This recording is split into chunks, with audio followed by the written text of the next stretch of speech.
So Batman Cape Crusader started streaming on Prime Video last August 1st. And being the 85th anniversary of Batman, it's a celebration of the character's roots from Detective Comics number 27. It channels a noir and supernatural storytelling aspect. And we see a Batman in the early parts of his career as he meets different kinds of criminals and stamps out corruption in Gotham City. However, and this is from different comic groups and fans around the internet, they are taking issue over a gender swap penguin and are arguing over the wokeism happening in that show. So, what do you guys think? Well, we've seen your social media pages, and it's a mess out there. Well, and it's all these. Actually, I've noticed it's mostly foreigners. It's true. Populating your Mostly social media foreigners. pages, decrying the whole wokeism issue. We should also point out that it's mostly foreign men. White men, mostly white. Mostly white men. But the thing is, when I look at some of the comments, they're hating on the show, which is a cartoon based on those things that you pointed out. So they don't like a gender swap penguin. They don't like the fact that Harley Quinn, who's now Asian, is with, spoiler alert, is with Renee Montoya. But Renee Montoya was already established as a lesbian in the comics. So what gives? And the thing is, there's nothing particularly to be angry about because it's a different universe entirely. Exactly. It's like Elseworlds. It's not the first time we've seen completely different takes on these characters. It's basically, it's shaped like Batman. These are the same characters. So there's nothing to be angry about. It's just a different take. It's like, what if Oswald Cobblepot was a woman? What if Harleen Quinzel was Asian? It's really nothing to get angry about. It's just a different story. Something we were discussing earlier is that a lot of these guys just basically assign the word woke to everything they dislike. And with no real thought about it. They basically just use it as a buzzword, a catch-all term. If they don't like it, it's woke. So you have to stop and ask them, what do you mean by woke? What's woke about this? And they don't really have an answer. It's just like, it's bad, therefore it's woke. I don't even think they know what they're angry about in the first much, place. yeah. It's so weird. The thing is that we're looking at this through the lens of geek culture. This is geek culture. Everything we love is woke. It's true. Yeah. Everything we love has a woke origin. Superman, I think you can back me up on this. Isn't Superman's whole thing about being like the most kindest and gentlest person despite having like ridiculous amounts of strength? Also, tagapagtanggol ng naaapi. What could be more woke than that? As in literal social justice warrior. Bare minimum. Like, a lot of people argue that it's a power fantasy, but it's in the name, superhero. Yeah. Diba? Classic yun eh. Whether kahit si FPJ pa yan, or whether si Captain Marvel yan, or si Superman, si Darna, Wonder Woman, whoever, tagapagtanggol ng naaapi. Yung Which is technically everybody's obligation to protect the mga naapit, to protect the marginalized, to protect the defenseless. Those are the ones that need help, the defenseless. We do not need to defend those in power, we need to defend those without power. Yeah, pero wait, sige, let's define woke. Where did this whole word woke come from? Woke basically comes from African American culture, and particularly the slang. It's woke because you're supposed to be awake to the problems of society.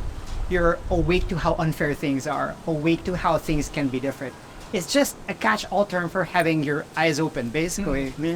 And that's why it's woke. Stay awake, be aware. That's all they're asking. That's all woke is supposed to be. It's acknowledging that other people have problems too and recognizing those problems. Most media up until literally 5 years ago predominantly had cisgender characters, in particular cisgender male characters. White cisgender male characters. Mostly white cisgender.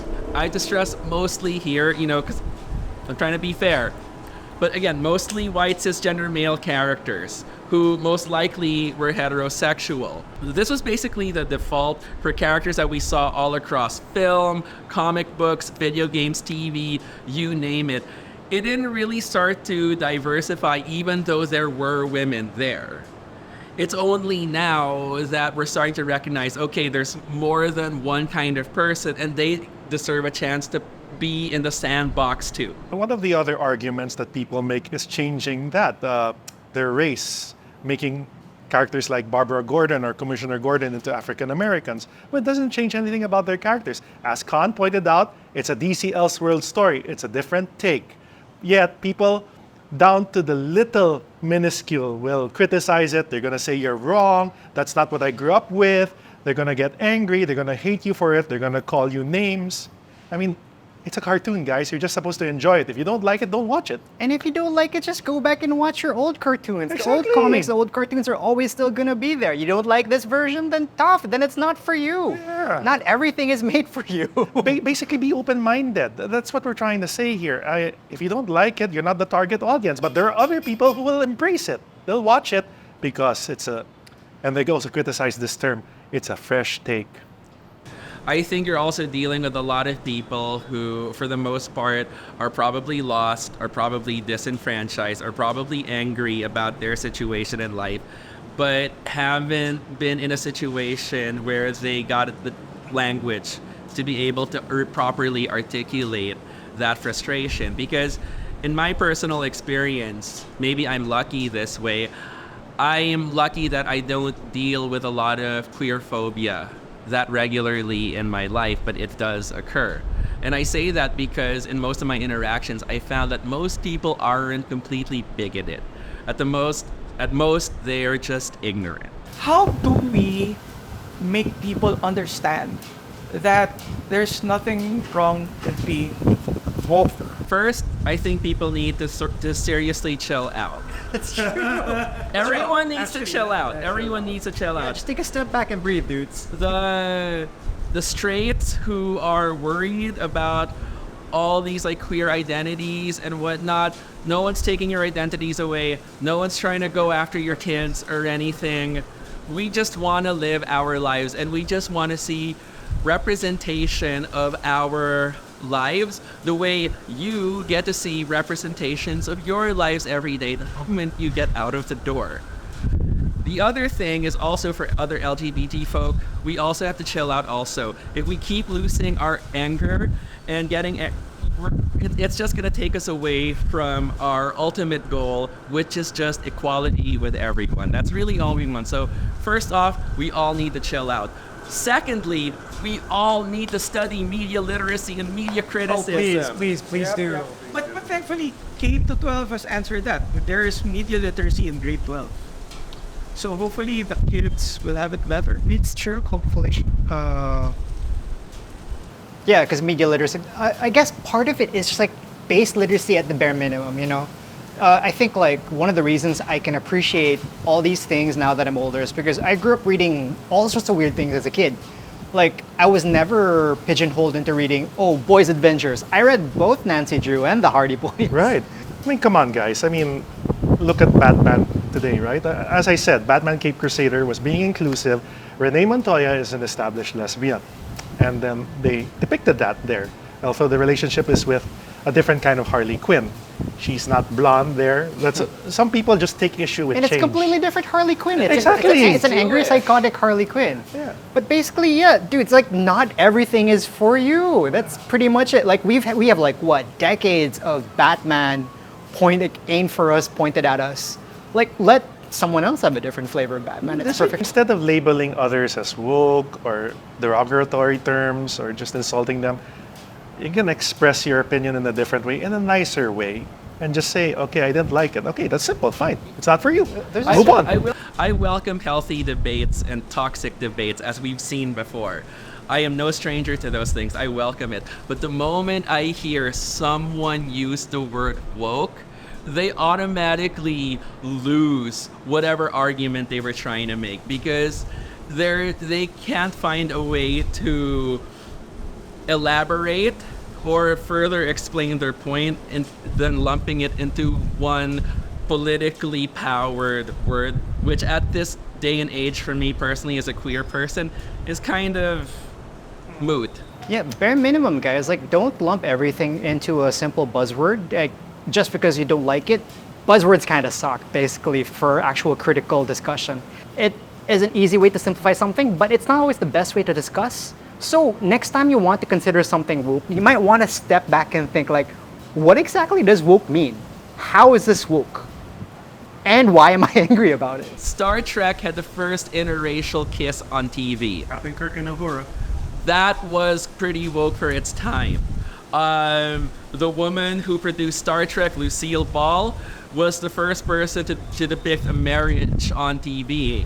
And she was a white woman with a Latino husband. That was pretty woke for the 1950s. Star Wars, that whole story is basically about a bunch of people trying to fight oppression.